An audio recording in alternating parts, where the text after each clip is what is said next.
Yo, hopefully I'm back. Am I back?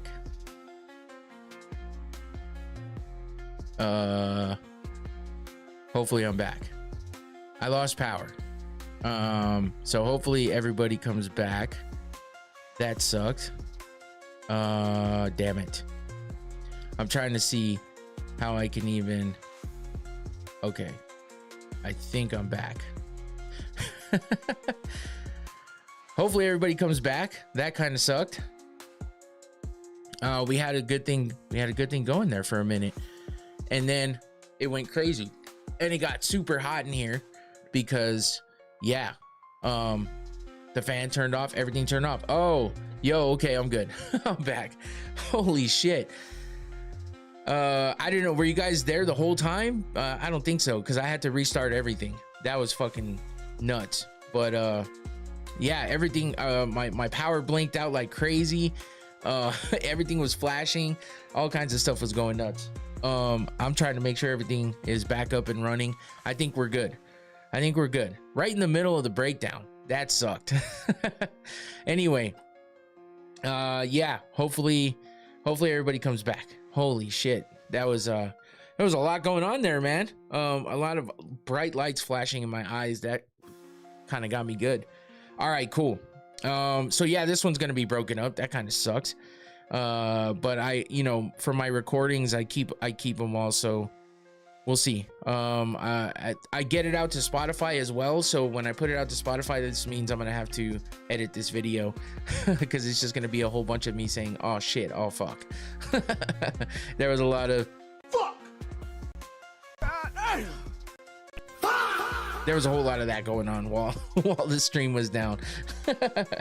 Anyway, back to it.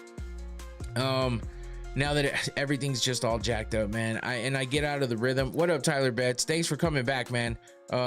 Shit, my power went out, everything went crazy, so now I'm just trying to get everything sorted back to normal.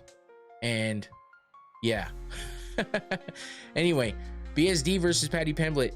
I feel like BSD has definitely been on Paddy by decision. Yeah, that makes sense. I feel like BSD, he's on a 4-fight win streak. That's tough to just ignore. And the fact that he has only lost one fight by decision and never won one means it doesn't get to decision very often with BSD. But Paddy is one of those guys that could actually drag him to a decision. So there's definitely the opportunity of Paddy doing that. The fact is, it looks pretty good now that Paddy was able to take the punishment from Justin Gaethje after he beat the absolute dog shit out of Ilia Topuria.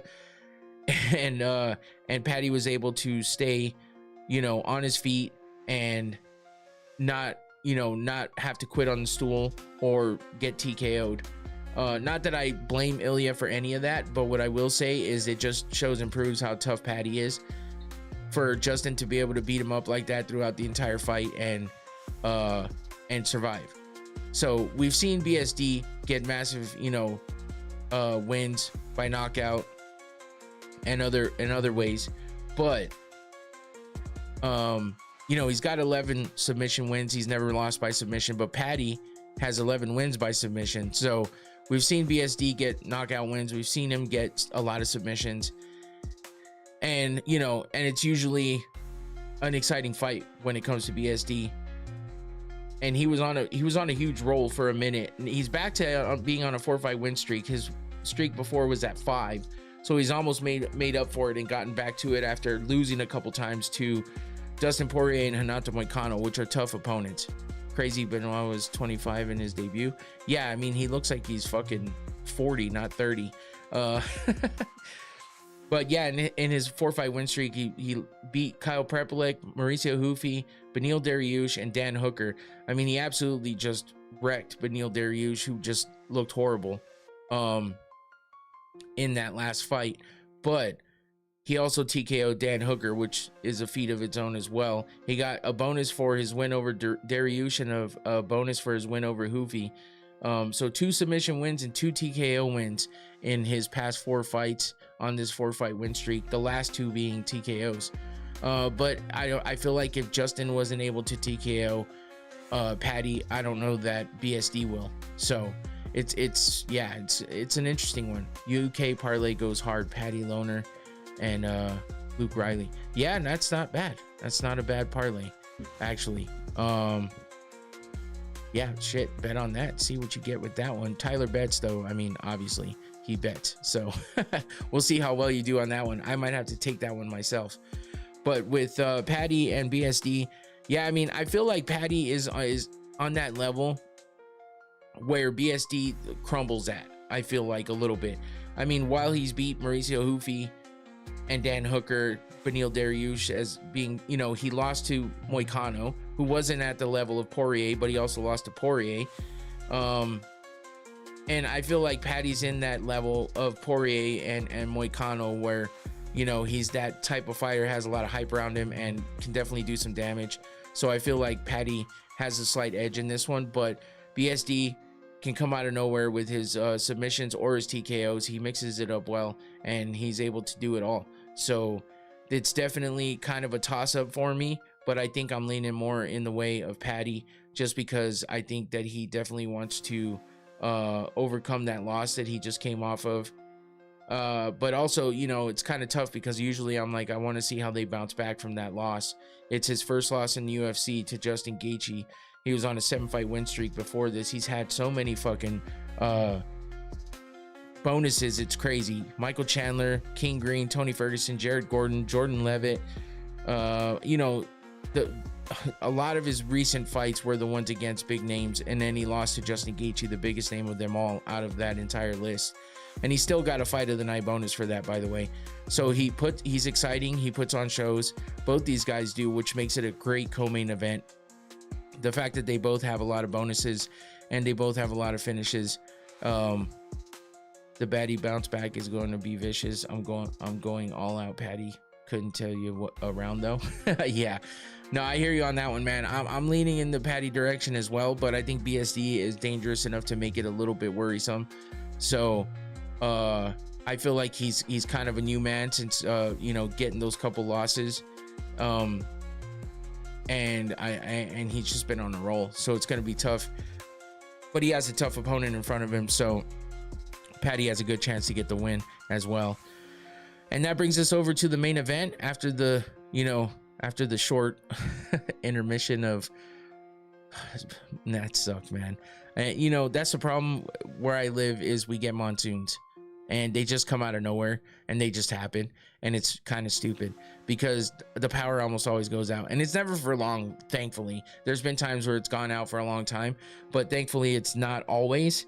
But man, when it goes out, it always seems to be at the most inopportune times. Like all week long our power hasn't gone out. Why does it choose to go out when I'm doing a show?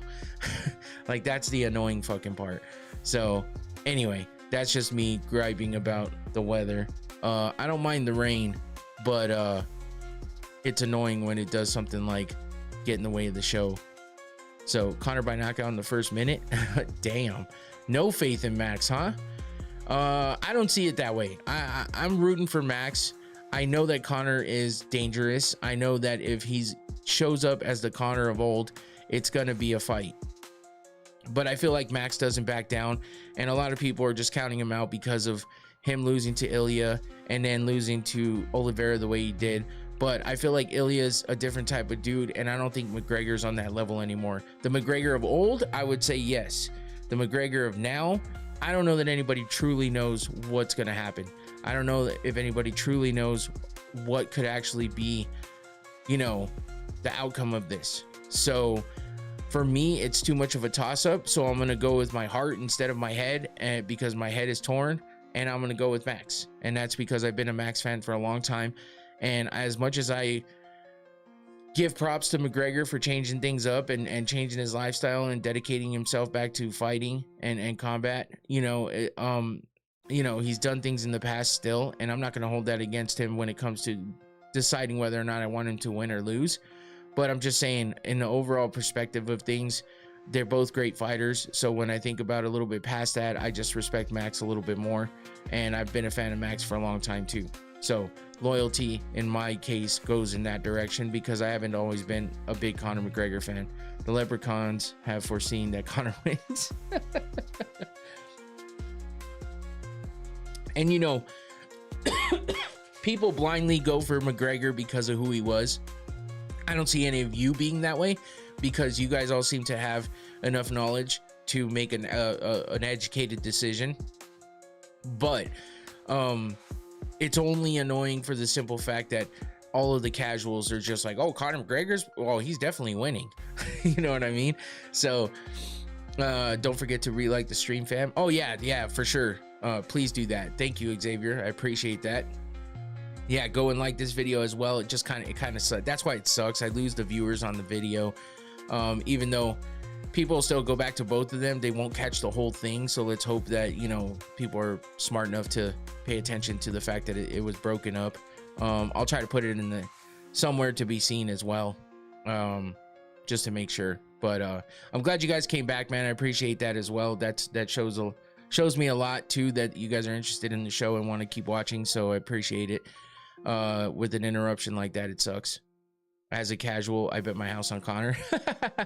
Yeah, no, I don't consider you a casual at all. I just think that all the casuals will definitely, and I actually hate saying that because I'm like, you know, I fucking hate when people are like, oh, you're just a casual.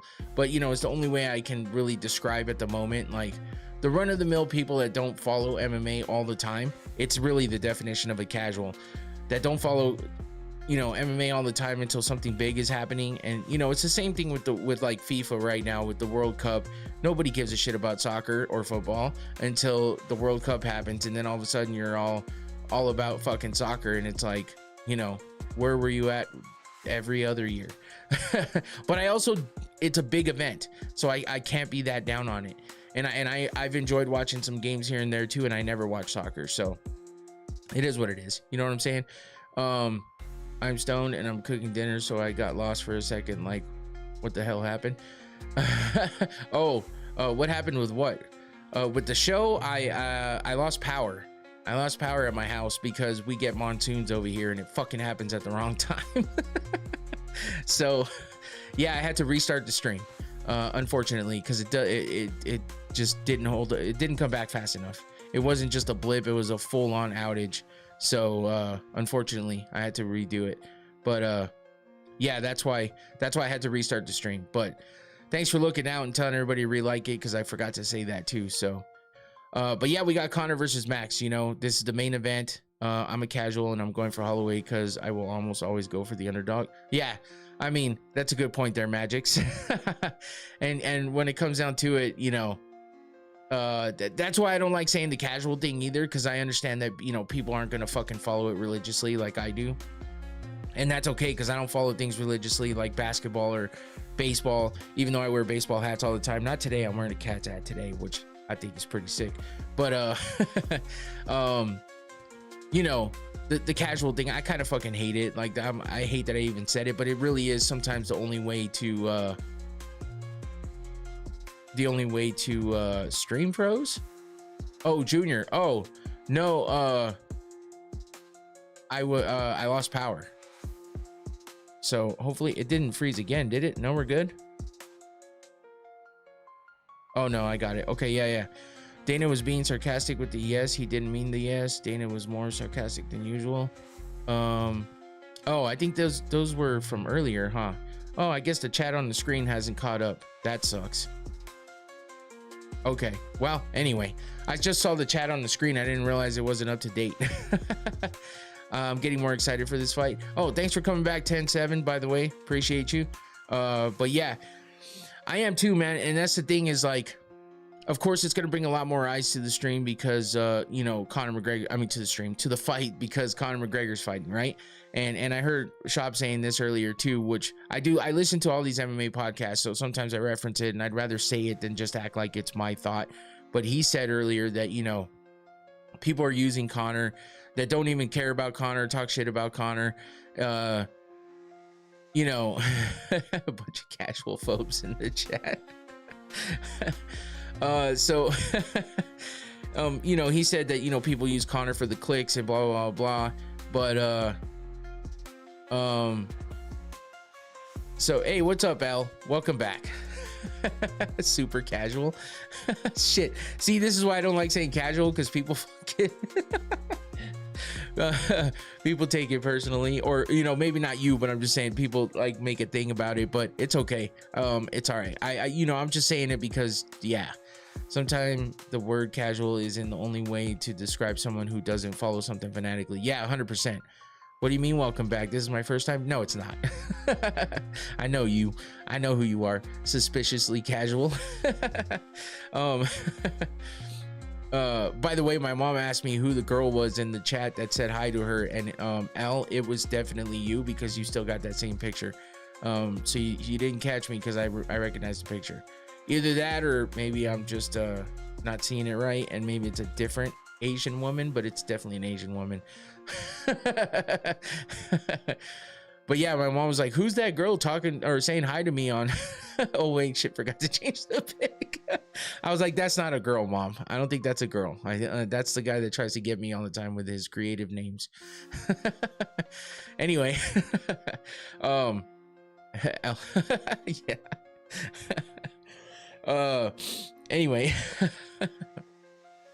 so yeah, I mean, Conor, obviously 5-year layoff, coming off the leg break, and then supposed to come back and fight Chandler after doing the Ultimate Fighter. Chandler waited way too fucking long for that fight, and in the process, Conor breaks his toe, which this all got explained, in something that happened this week. One of the ways it got explained this week, anyway, that he broke his toe in training during an embedded episode, supposedly. So yeah, and I only harp on him for that one because he gave RDA so much shit for dropping out of their fight because he broke his foot, and Conor goes and breaks a pinky toe and he drops out of his fight, and it's like, come on, man. If you're gonna talk the shit, then you can't do that. So people stop fight with a broken toe. Yeah, so that's how that went down. So that was 2 years ago that fight was supposed to happen, I think. And yeah, so now we finally get Conor back. And while a lot of people keep talking about how, Conor, he's never gonna make it to the fight, there was already speculation going on that because he hadn't shown up to the week of everything going on, then that's something that he wasn't going to show up and all this other shit. And his coach explained on Ariel Helwani's show why they didn't show up until later. So yeah, it was just all some bullshit. Conor's here, Conor's ready to fight, so there has to be something drastic and crazy to happen between, which the weight cut is going to happen if he has to cut any weight. So regardless, they still have to weigh in, so that could be a dangerous thing. But anyway, who were you picking in Dos Anjos versus Conor fight back then? I mean, I was rooting for RDA because I just didn't like Conor that much back then, but I kind of figured Conor would win, honestly. Really, a pinky toe? Yeah. Conor say he would have dropped out of the fight if his fingernail came. Max is ready. Hope he makes it through the first. Yeah, and that's the thing, is if Max can make it past the first round, I think Conor's still dangerous in the second, but not as much as the first. He's gonna dwindle by the minute after the first round for sure. So that's kind of how I feel. And so that's not a bad point.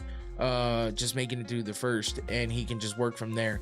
So I'm hoping that Max is ready for that. If you look at their records, 22-6 overall for Conor, 10-4 in the UFC, 19-2 by KO TKO, which is impressive. 19 wins, 1-4 by sub, 2-0 by decision. He's on a 2-fight losing streak because he lost to Dustin Poirier twice in a row. And then Max is 34 years old, 27-9, 23-9, 12-1 by KO TKO, 2-1 by sub, 13-7 by decision. A lot of wins by decision, but Max Holloway is one of those guys that just because his fight went to decision doesn't mean it was boring. A lot of times that means that he just beat the shit out of somebody for the entirety of the fight. Dana and Mick might allow Conor to weigh in at any weight. Don't even let him have his own energy drink when their sponsor is Monster. Oh, they even. Yeah. Of course they did. Yeah, of course they did. That's just one of those things, you know. Conor, the double champ, does what he wants, basically. But I mean, we've seen other guys up there knock away the monster cans and put something else there, or other guys just knock away the monster can because they don't like that that person that sponsors. So Conor might do Zuffa boxing next. Yeah, that's what I keep hearing, but I mean, we'll see. I don't know. You know, Dana's kind of already said no to that, but again, it's Conor. He gets different set of decisions that are made with that. So who knows? But you know, this might turn out to be a grappling match. Unfortunately, I would hate to see that happen. But when it comes down to it, if Conor puts together a game plan that says, "Hey, Max did shitty against Charles Oliveira," and Max thinks, Conor thinks a lot of himself in every skill and aspect of his game. He's overconfident about. So if he thinks he can take down Max and submit him, he's gonna try that. I wouldn't doubt. But not before he stands on the feet. I don't see him shooting in right away, if he even does. I don't think that's what happens. But Conor gonna get a black belt in wrestling. Conor got a black belt in wrestling. Oh my god, that's even worse. Conor got his sponsorship with Coca-Cola with the real stuff in it. Holy shit, John's on another level. Another one. Yeah. So. Anyway, yeah, so I mean, I don't see Conor just diving in for a takedown right away, but I definitely see the possibility of that happening, especially if things aren't going his way on the feet. We've seen it in the past where he gets wobbled a little bit and tries to go for the takedown. But this time, will he try to implement that plan before he gets wobbled? Like, if he feels the first punch and Max hits harder than he remembers, that might be a way that he decides to take. So you never know. But with Max, you know, Max just needs to be careful with looking at people like Conor, Tom Brady, and Michael Jordan. Do you think ego is mandatory for colossal achievements? I think confidence is mandatory, and sometimes confidence is misrepresented by ego, meaning you have the confidence, but it just seems like you have a big ego because you're so confident in yourself, and that might actually mean the same thing technically when you think about it. But to me, I feel like having an ego and being overly confident are two different things, because you can be overly confident in your skills and believe in yourself without being a complete piece of shit and downplay everyone else's abilities. But also being overly confident in yourself comes with stuff like that. So I do think that you need to have an ego of some sort so that it's not Conor in the same sentence as Jordan and Brady. You can't deny his superstardom, and unfortunately, not being the biggest fan of Conor overall, that does kind of put him in the category of maybe slightly in the category of Jordan and Brady when it comes to in his sport. Maybe people hold other fighters higher than Conor, but I do believe he's in a league of his own when it comes to what he's done in the sport of MMA and in the organization of the UFC overall. But I think that he's had a huge impact in the sport of MMA, and that might be what is able to, you know, tip him over the edge of, you know, leaking into that Jordan and Brady category, I guess. Conor haven't won a lot of title fights. I get that, but he was the first double champ. And my thing with Conor is that he never defended a lot. He didn't defend at all, really. All of his titles got relinquished, he either relinquished the title or actually he got stripped because he didn't want to give up the titles. So I don't even know what I'm saying. He got stripped of his titles. So I feel like that doesn't mean shit to anybody. Everybody still holds him in high regards. So, you know, he wasn't able to beat Khabib to get that title. He beat Eddie, and you know, he beat Eddie, and then yeah, he never. I'm just looking. Okay, so he unified the belts with Aldo, but he didn't really defend it, because then he fought Nate, and that was up at 170. No, at 155. So no, that was 170. So yeah, crossover payday with Money May. Probably. But I mean, I don't know, does anybody really want to see that again? I don't know. Anyway, the thing with Conor is you know, I as much as I try to downplay it, it's hard to do that with what he's done for the sport. And it's all been brought back up to the surface with this leading up to this, you know, fight this weekend. So by the way, don't mind the chat on the screen, it just hasn't updated. So I just saw that again and it reminded me, so I thought I'd tell you guys that. Let's see if I can get it to, there we go. Oh shit. Anyway, it's so crazy though, because his 2 title wins are 2 of the greatest championship wins ever. No, for sure. But the thing is you know, if you Paddy and Conor money line, crazy nice odds. Oh, okay, that's good to know. But yeah, the thing is yeah, I mean, yeah, he got those big wins, and they're some of the biggest wins ever. But like, everyone always talks about how you're not a real champ until you defend at least once. So if you look at the rest of these champs that have like Bilal Muhammad, no one seems to think he's anywhere near the greatest of any sort because he won a title once, but he didn't defend. And you know, he had the opportunity to defend and he just lost. So when it comes down to it, like, Conor didn't even try to defend. He just moved up weight classes and he just kept doing that. So for me, that's what I feel like downplays his championship reign a little bit. And sure, he was the first double champ. Sure, being a double champ meant something back then. It doesn't really mean that much now, but still, he was the first one to do it. So it's an accomplishment. I feel like Conor is a culmination of firsts. He was the first to get things done in a lot of different ways in MMA and in the UFC. And because of that, and because he stood out, because he was the Mystic Mac, and that held a lot of weight for him, and because he would say what he would talk about what he was going to do and go out there and do it, that just held a lot of weight. And a lot of people became a fan because of what all of that did for him. And he just kept being in the right place at the right time. He had the charisma, he had the personality, he had the right words to say at the right times. He has fucking famous quotes. Get your fucking shit together, my God. Who the fuck is that guy? And that's only 2 out of the many we can all, you know, spit out and you know, and say, because he's had so many different, he's just one of those guys that stands out. He's great on the mic, he's great in the cage, and you know, he had problems outside of the cage, and that's what comes with being great. Unfortunately, that's what we've seen from all the greats. There's not too many people that are considered great out there that don't have some kind of a black cloud hanging over the top of them in some fashion or another. He was the first to drop a mascot and the first to punch an old man in the face at a bar on camera. So but yeah, I mean, he did a lot of firsts. So I feel like that's what sticks in people's heads, and you know, he's outspoken and people just love him, and he's made a bunch of money. He's fucking rich.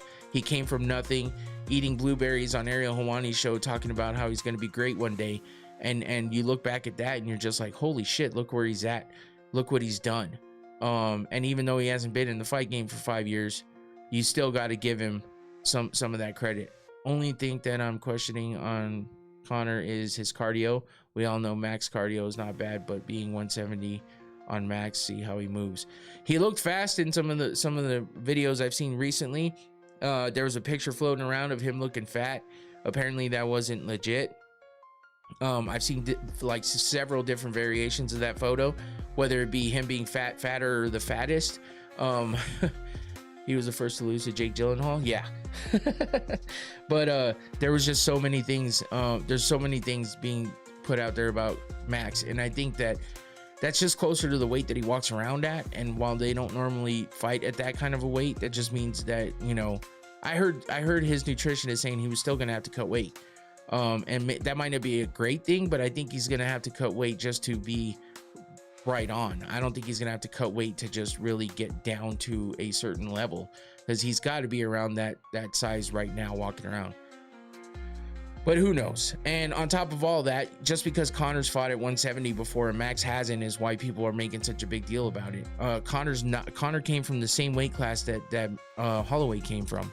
It's the same thing. It's just Holloway doesn't have the bulk that Conor has, but Holloway's taller, lankier, so it's different.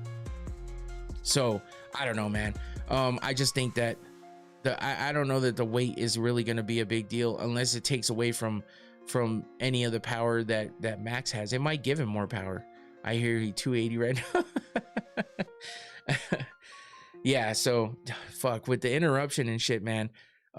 We still got the prelims to go through. So on this one, I'm siding with Max. That's my bet. I think it's gonna be close, and I think if it comes to the end, maybe we get another Justin Gaethje moment. I don't think we'd ever top that, and I don't know if we can ever even come close to that. But if Conor wins, you think they put Justin in the octagon with him? I don't see, as Conor will go crazy on him, but with what UFC been doing lately, who knows?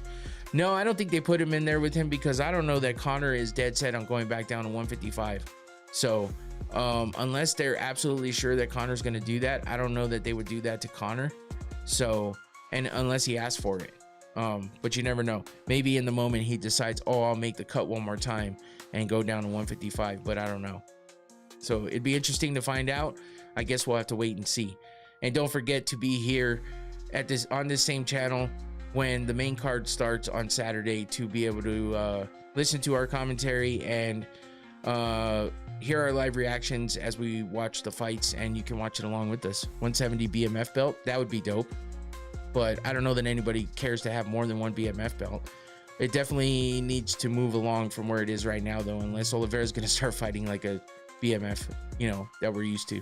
Conor should face Sean Strickland if he wins Saturday. Let's get to these prelims, because there is some good fights in the prelims as well. And we got Tracy Cortez and Kong Wang fighting at the top, as you see at the top of this list right here.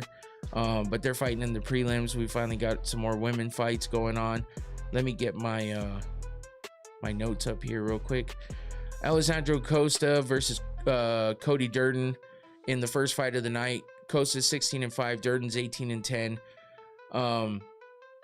Costa's a pretty sharp striker. He mixes up the boxing with some really good submissions. Whole left row W's. Okay, damn. Just off the bat, huh? Yeah, I guess I could see that, but a lot of people are counting Cortez out on this one and saying that Kong Wang is gonna get the win, but I don't know. But yeah, I am favoring Costa in this one. I think if Durden spams those takedowns, he can probably slow Costa down, but if he stays standing, he's probably going to be in trouble. So Costa's got he's definitely got an advantage with the speed and better technique. So giving Almeida Piñas is crazy. Yeah.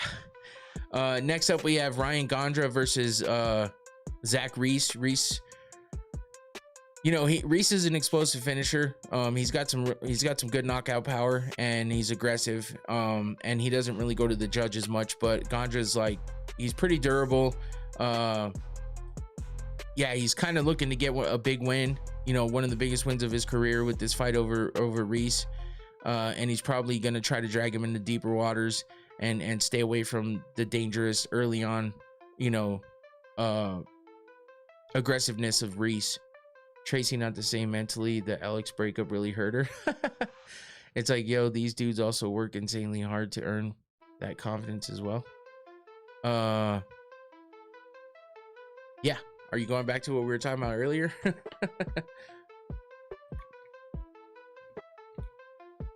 But yeah, Gondra just needs to weather that early storm, and then he'll probably drag Reese out to get a win later in. Otherwise, if it ends early, Zach Reese will probably get that win. Next up, we got Farid Basharat versus John Garza making his UFC debut. Basharat, pretty technical guy in the bantamweight division. Undefeated, 15-0. and he's got good fight IQ and a well-rounded game. Garza's stepping in on short notice, and he's replacing Ethan Ewing, who had to drop out because of an injury.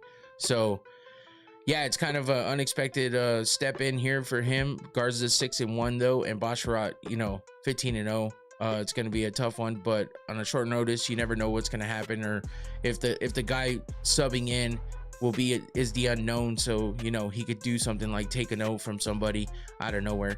Basharat will be champion next year. Okay, my bad. I was watching an older part of the stream.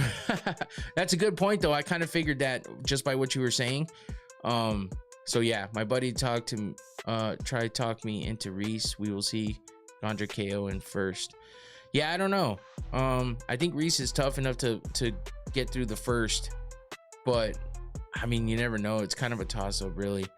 But yeah, Basharat Garza.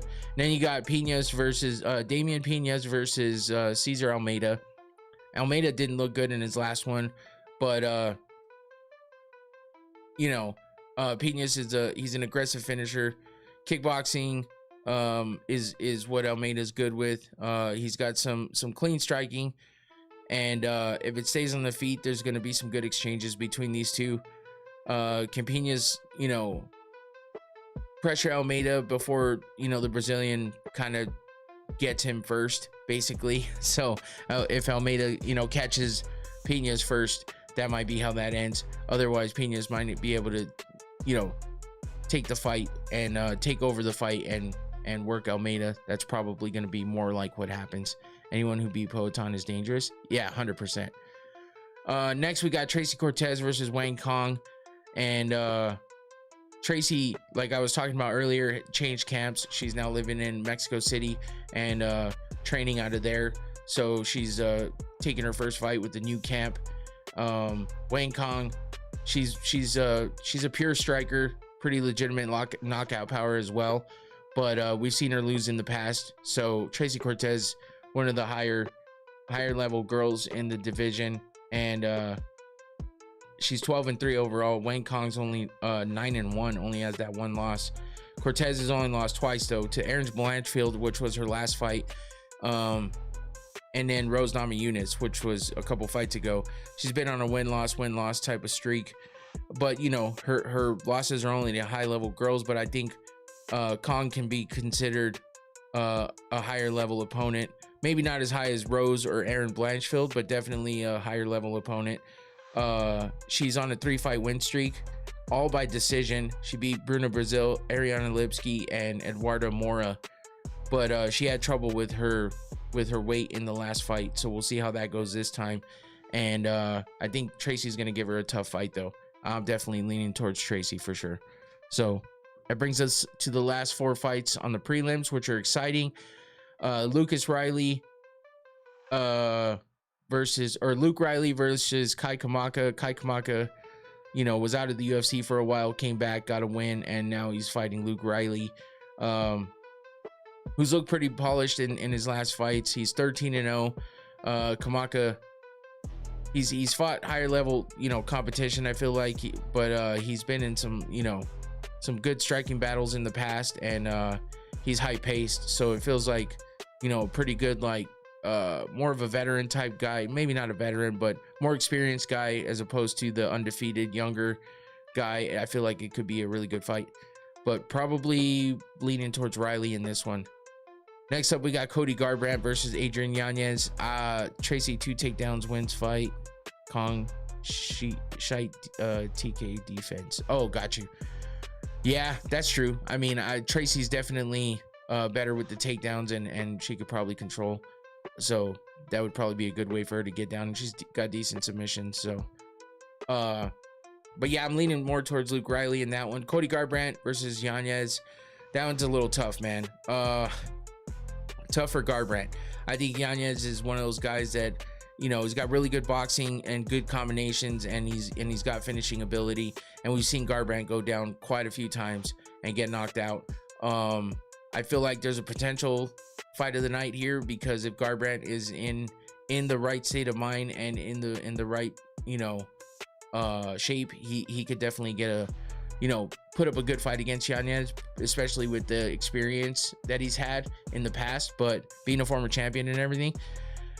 But he just hasn't looked as good in the recent past. So I think Yanez might have what it takes to be able to finish Garbrandt. So that should be a good one, though. And then we have the UFC debut of the long-awaited debut of Gable Steveson.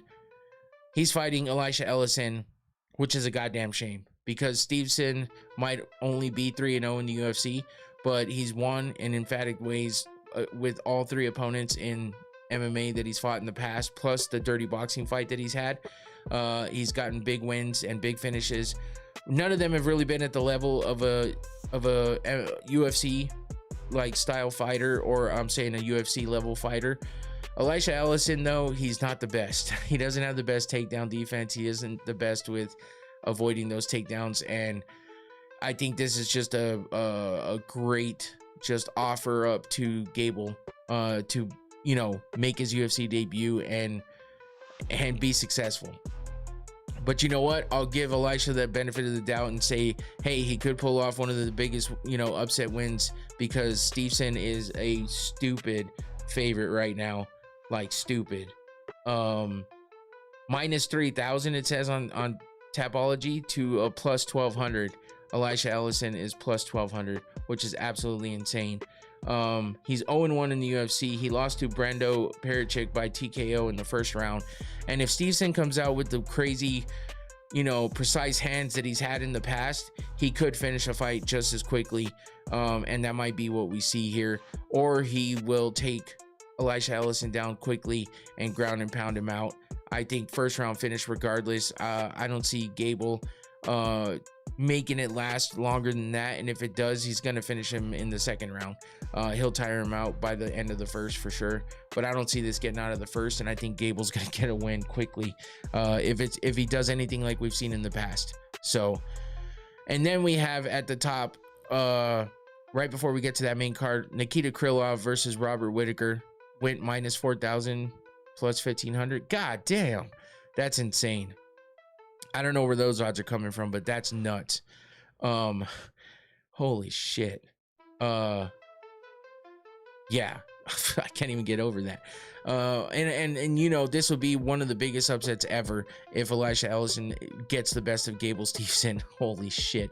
And it'll be damn disappointing and embarrassing really if Gable loses, but we'll see. Anything can happen. So we got Nikita Krylov versus Robert Whittaker. Bobby Knuckles. I'm always going for Bobby Knuckles, man. Always. I like Nikita Krylov, but unfortunately in this instance, I have to stick with Robert Whittaker, moving up in weight class, trying to find some success somewhere after, the huge kind of downturn he had after losing the title. He had some good fights in between there, but he lost his last two fights to Khamzat Chimaev and RDR. Even though the RDR fight was a split decision, he still lost. He's had a lot of losses since he lost to Izzy. Not a ton. I mean, there's only 3, I guess. He's 3-3 since he lost to Izzy, but it just feels bad because he's on a 2-fight losing streak. So he's now moving up to light heavyweight to fight Nikita Krylov, who is a dangerous opponent. And he's a veteran, he's a finisher, but Whittaker has speed, he's got good movement and technical striking. If all that carries over for him into the bigger weight class, it's gonna work out well for him. I think Krylov is a little back and forth with consistency and stuff like that. He won his last fight against Modestas Bukauskas by TKO, but he lost the 2 fights before that by TKO as well to Dominic Reyes and Bogdan Guskov. So Bobby Knuckles can come out here and just do work quickly and emphatically and get a big win in the light heavyweight division to start his career in light heavyweight. But it could also be a dangerous and rough fight for him with an opponent like Nikita Krylov. So definitely looking forward to these last 2 fights. Actually, I'm looking forward to all these fights, man. This is just some banger fights on this entire card. So don't forget to tune in on Saturday for the Watch Party podcast, only for the main card. I wish I could do it all the way through, but it'd be too difficult. I got people coming over, you know, and the guys coming in. So just be here for the live stream, main card. Enjoy the prelims, and we'll talk about them once we go live for the main card, and we'll recap everything quickly before the first fight of the night starts on the main card. But we will be reacting live and talking shit and having fun, having some drinks and all, and some Octane and all that during the main card of UFC 329, McGregor versus Holloway. So be here, don't forget about it. And yeah, hit that notification bell if you're already subscribed, and if you're not subscribed, please do that as well. And hit that notification bell so you know when I go live. And make sure you like this, whether you're subscribed or not, or plan on it. Just hit the like button down here while we're here, please. That would help me out a lot. Izzy left City Kickboxing Strange at the end of career. Good stream. Hey, thank you, Rain. I appreciate it. I'm not done yet. I gotta do my picks. And but yeah, it sucks that Izzy left City, man. That's horrible. I hate it. But here are my picks. Thanks, Infinity. Appreciate you. Glad to see you in here, man. I've been meaning to hit you up. I should be hitting you up soon. Just check on you, see what's going on. Shit sounds like a party to me. Haha. I follow on Instagram too now, trying not to miss streams. Appreciate that, Xavier. Thank you. Work been a beating. Oh, got you, Infinity. Yeah, I hear that, man. I hear that. So sorry about that. That sucks, but glad to see you jump in at least. Yeah, so I'm picking Holloway to beat Conor in the main event. That's just going with my heart because I think it's going to be close. Paddy Pimblett, I'm gonna take him over BSD, even though he's coming off a loss. I think he's gonna bounce back and get that win over BSD. Corey Sandhagen over Mario Bautista. I just think Sandhagen is that guy to get the win. Brandon Royval to beat Lonnie Kavanaugh. I think Royval's experience is gonna, you know, play a factor here, and then his hunger to get a win because he's on a 2-fight losing streak just gives me confidence to pick him. And then I'm going with King Green, Bobby Green, just because again, the veteran experience, I think he's going to be able to weather the early storm and be smarter and outsmart Terrence McKinney's crazy aggressive style that he's going to start off with. And then hopefully Green will be able to take advantage and get that win. So I'll be going with him for the first fight of the night. So let's see what the fight wheel has for predictions for us, and we'll see who does better between me and the fight wheel, which is picking completely randomly. And yeah, that's how we do it. So let me get all this ready and we'll pick these fights. We got 5 fights in the main card of UFC 329, and we'll get it going right here. First prediction for the randomized fight wheel predictions, and we'll see how they do against my predictions. So why don't I see? Okay, Lonnie Kavanaugh. I don't see the pointer. What the fuck is that about? Anyway, at least it tells us who the winner is. So it's picking Kavanaugh to beat Royval. So right off the bat, the fight wheel is predicting against me, which is perfectly fine. Makes it interesting at least. So let's get rid of Royval's name. Yeah, I don't know. Oh, there's the pointer. I don't know why I didn't see it. Okay, here we go. Second fight for the fight wheel predictions. So far, we're already at odds. Oh, the main card, or the main event. Fight wheel on a good one. Yeah, I mean, sometimes it happens that way, but I've been doing pretty well against the fight wheel. Conor McGregor, apparently I don't know how to spell. That's okay. Conor to beat Holloway. And by the way, do what you will with these picks. You can either use mine, use the fight wheels, use a combination of both. Do what you will with them, but it's not my fault if you lose your money because you bet on my picks, because I'm only doing these for fun. That's why I did the randomized fight wheel, and then I decided to start putting my picks in to see how I do against it.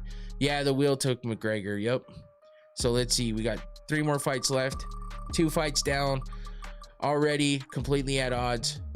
Corey Sandhagen. We're okay. We agree on that one.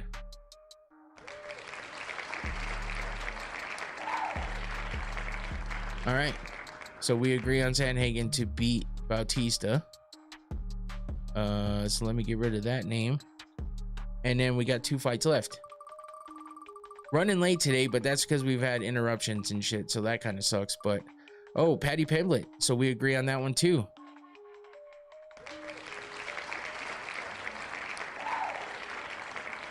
All right, and the last fight, hold on, let me get rid of Paddy Pimblett to beat Benoit Saint Denis. And last fight, King Green or Terrence McKinney. We'll see. I thought I was late, but you still here? All good? Yeah. Bet against E. Damn. This is not a financial advice channel. Exactly. Terrence McKinney to get the win. Okay, goes against me. Yeah, it's because Infinity, my power went out 3 times. 3 times in a row. So I had to restart the stream, which is a damn shame. And I was only like a few fights in. But yeah, it went out 3 times in a row, and then I had to like boot everything back up, so that took a little bit. But at least we got back in here and everybody came back, and shit, so I got 2 videos now. It's split, whatever. It's all good. Got to finish it at least. So all right, as far as the fight wheel predictions go, totally random. The fight wheel's predicting McGregor over Holloway. I got Holloway. We both got Pimblett. We both got Sandhagen. I picked Royval. The fight wheel predicted Kavanaugh. And then I've got King Green. And the fight wheel is taking Terrence McKinney. So those are your fight wheel predictions. Those are my predictions. We'll see who does better after the end of Saturday.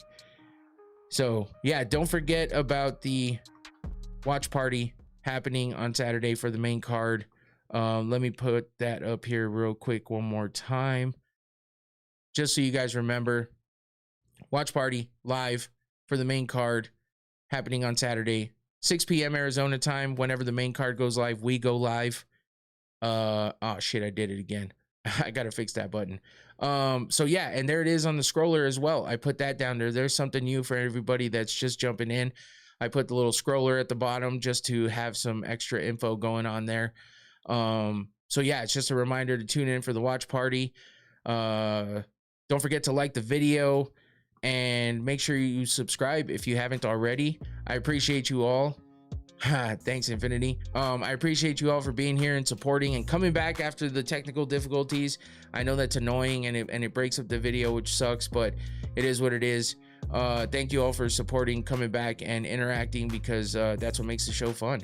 So come back on Saturday for the watch party. I'll have guests in the room with me here, and we'll have some good times. So thank you, Xavier. Appreciate it. Yeah, I'll see you guys on Saturday. Thanks, Infinity, for jumping in. That's it for me. I'm out of here. Take it easy. Peace.